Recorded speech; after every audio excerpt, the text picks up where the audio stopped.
আসসালামু আলাইকুম। আমরা চলে যাচ্ছিলাম আমাদের নানুর বাড়ি। সিএনজিতে উঠলাম আমরা।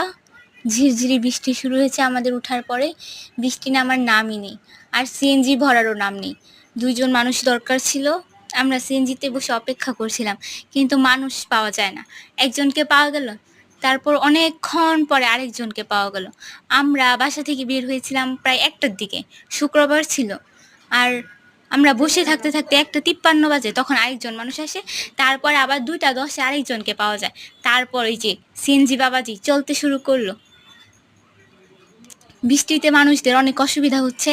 সবাই সবারই অনেক অসুবিধা হয় যে সিএনজি চলছে, আমরা অনেক হ্যাপি।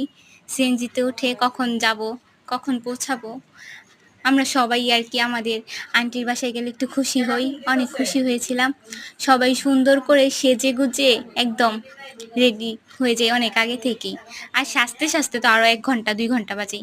কি সুন্দর চারপাশ! বৃষ্টিতে সবকিছু ধুয়ে পরিষ্কার হয়ে গেছে। আমাদের খালামণির বাসা ঈশ্বরগঞ্জ উপজেলায়। আমরা এখন ওইখানেই যাচ্ছি। আমরা ওখানে গিয়ে অনেক মজা করব। সেসব আপনাদের সাথে শেয়ার করব।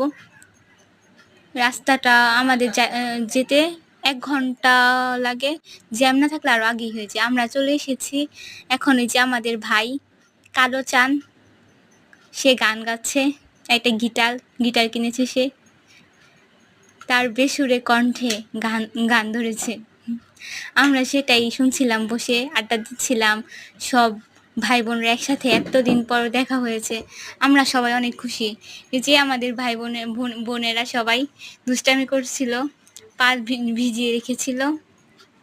আমাদের খালামণির বাসার সাইডে অনেক সুন্দর চারপাশ। একটু পার্ক ফিল হয় ওখানে গেলে আমার। আমরাও একটু সবাই গান গাইছি সবাই একসাথে, অনেক ভালো লাগছিল। তারপর আমরা আবার ফিরে আসলাম। রাত হয়ে গেছিল কিন্তু আমাদের একটু কাজ ছিল, তাই আমরা তাড়াতাড়ি চলে এসেছি। আর বেশি থাকিনি, ওখান থেকে আসলাম তাড়াতাড়ি বের হয়ে গেলাম। রাত হয়ে গেছে, তাও আর কি করার, দরকার তো তাই চলে আসতেই হবে। আসার সময় সবার একটু মন খারাপ হয়ে গেল। সবার এত ভাল লাগতেছিল না আসতে, একটু কষ্ট লাগতেছিল।